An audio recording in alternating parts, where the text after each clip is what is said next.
I'm Steve McCarthy, and this is Freedom Isn't Free.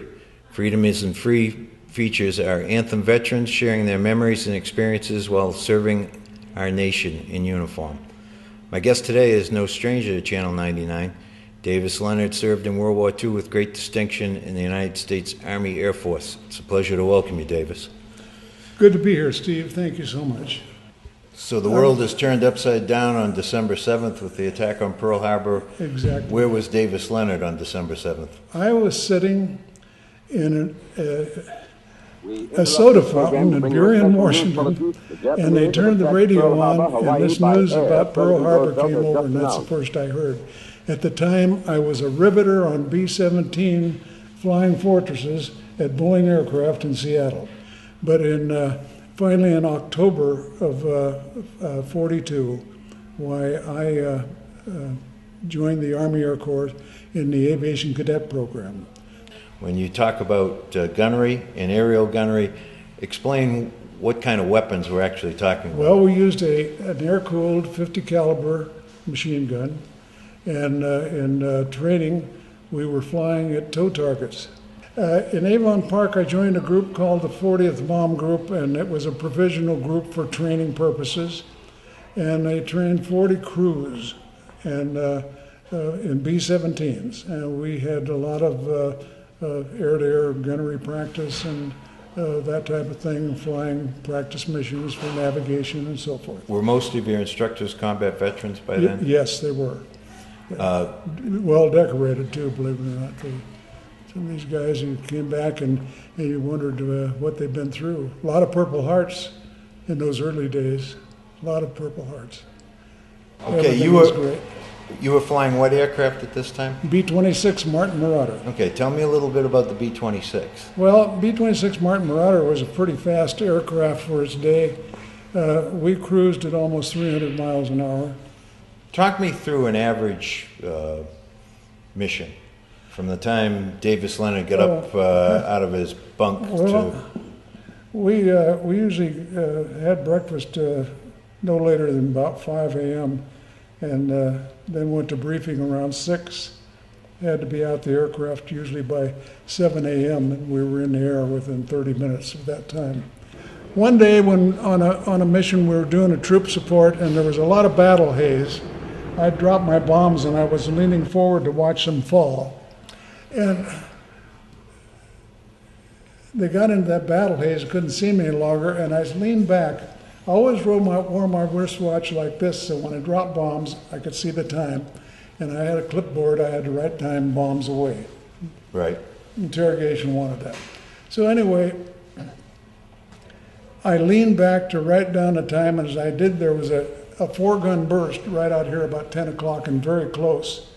And one piece of shrapnel came through the plexiglass nose here and embedded between 2 instruments over here. It was shaped like an axe blade, like this, but about that much of it.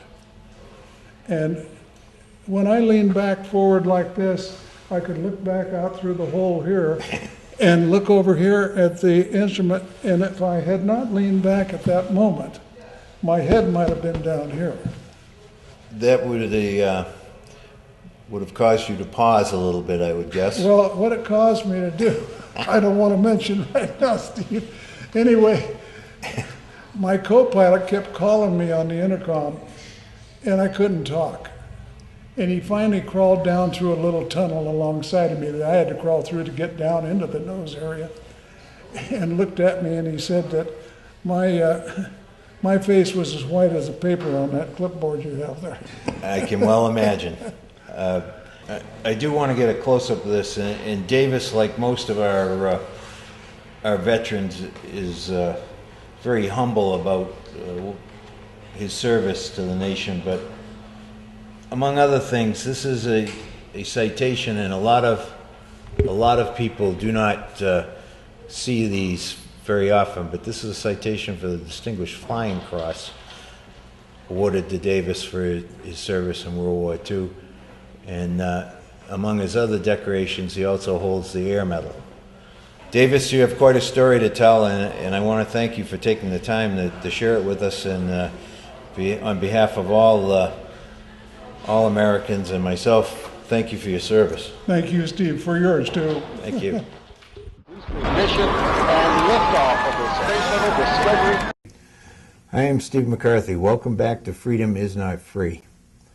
Today I'm joined by a very, very special guest. He served 2 full careers in service to this country, first as a naval aviator, later as an astronaut. We are more than honored to have you. Welcome, Captain Williams. Thank you, Steve.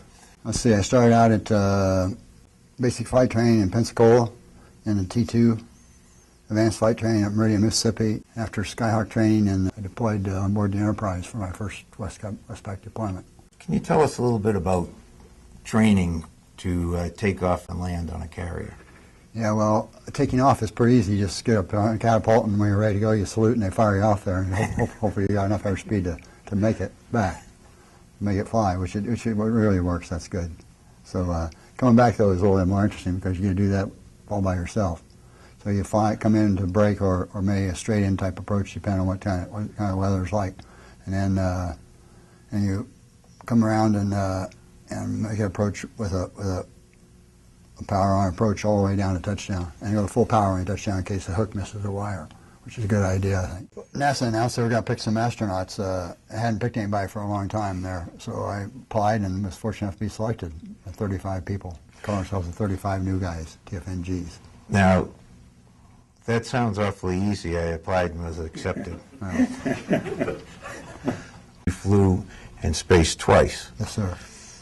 Take me back to the day of your first space mission and try to describe what you were feeling, what it was like. Okay. I mean, this has got to be the ultimate rush to go into space.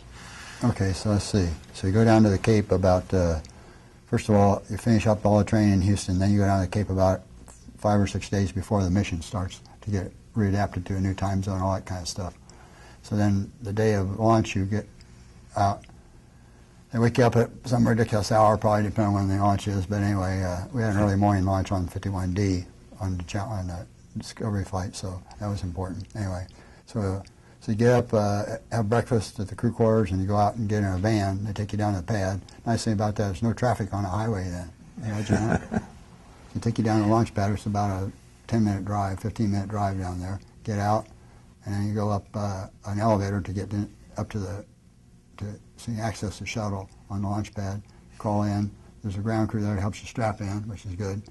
And you get all set in that guy, and then they close it out, and then everybody leaves, and you're left out there by yourself for an hour and a half or so of countdown time. Tell me a little bit about what weightlessness is like then. No, it's probably not like anything you've ever done before, unless you've been on maybe a roller coaster or something like that. We come over the top and go down, sort of thing. It doesn't last very long. This lasts for days at a time.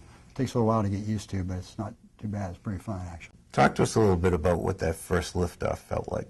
Okay, let's see. There I was on top of the stack when this thing gets off, and so the countdown's going down, and it gets down to down to about 9 seconds or so. The main engines light off then, and then Cells.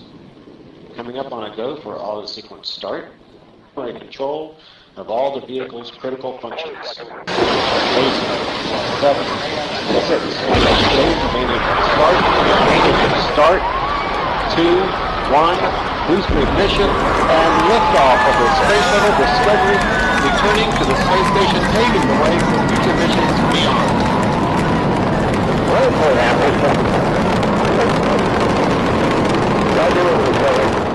What did space look like? my favorite thing was look down at the Earth because you don't get to see it from that point of view too often. Then you bring this rather sizable aircraft back into the atmosphere.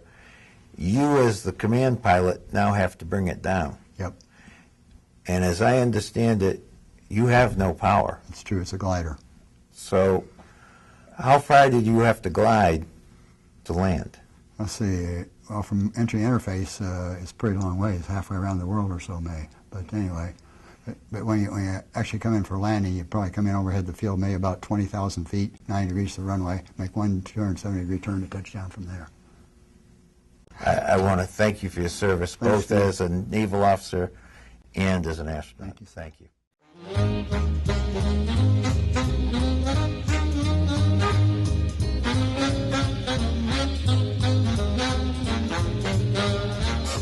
It's my distinct pleasure to welcome my next guest, Lou Karras, a distinguished veteran of the Chosun Reservoir Korean War? Well, I was a graduate at University of Dayton, a DMG, Distinguished Military Student, and offered a regular Army commission. And so then of course, they told me I could take my car with me to go to Japan. And of course, I drove to Camp Stoneman, and then they said, you can't take your car. It's how they train you. So I went to Japan, went with the 7th Infantry Division, preparation to landing at Incheon. What were your initial impressions of Korea? Well, we landed after late evening. So I remember we landed, and then they said, well, we're going to have to organize and follow the Marines. They were not expecting us. That was a surprise for the North Koreans when we landed. And there was no firefight for us. The Marines did another firefighting. And so we bedded down for that night, and the next morning we started out on our mission. And I remember seeing my first dead American. So you've been in the Army less than 6 months. Oh, yes. You're in combat for the first time. That's correct. Did you know any of your men? Had you trained with those people? Very little training. We trained a little bit in the Japanese island, Northern Island, getting organized. It's very, very light. You get to meet the people, and then we got on the ship. I did not really get to know my troops until we landed. To make a long story short, you're meeting the people on the battlefield, more or less. I got to know the sergeants real quick. Fortunately, I had a very good sergeant. What made him good? He served, of course, and got his training in the Second World War. Key, at least early on in your combat experience, was that you had NCOs with previous combat experience that could help lead you through, and in this case, saved your life. I listened, and I listened very well. And the sergeant was, of course, he was 10 years older than me, but we got along well. At what point did you suspect that the Chinese might come into the Korean conflict? There were indications that the Chinese were in Korea, but MacArthur was of the opinion that they were going to be protecting the Chinese border, so to say, so to speak. And when we landed in December, we were thinking, well, the war is going to be over. And then we went into China, went up to the Yalu River, and then, of course, 140,000 Chinese troops were waiting for us there. And, of course, it was cold, and that was an experience. And had the Chinese used their best soldiers, I wouldn't be here. You subsequently get evacuated from the Chosun situation. How much longer did you stay in Korea after that? Till June. This was December, and then in June, I got relieved and went back to Fort Knox. Now, late in your career, as a lieutenant colonel, you went back to Korea. Now, of course, Korea was devastated during the war years. Geez.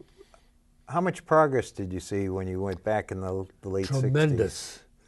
Tremendous progress. You had a long and distinguished career, Lou. If you could zero in on one thing you learned in that career that subsequently made you a success in your civilian life, what would it be? Well, as a quartermaster officer, I got trained. I got trained in the business of supplying the troops, moving food from point A to point B, taking the security that was necessary. So you learned skills and techniques that were a direct carryover to a civilian career. I got the master's degree training in the military, in food service and in food operations, how to run the commissaries, how to serve in the G4 position, which is supply position. I was being trained all the time with superior officers and myself, and so that trained me, prepared me. Thank you. Thank you very much. It was a pleasure to give this talk to the people. Thank you. For SCA-TV, I'm Steve McCarthy.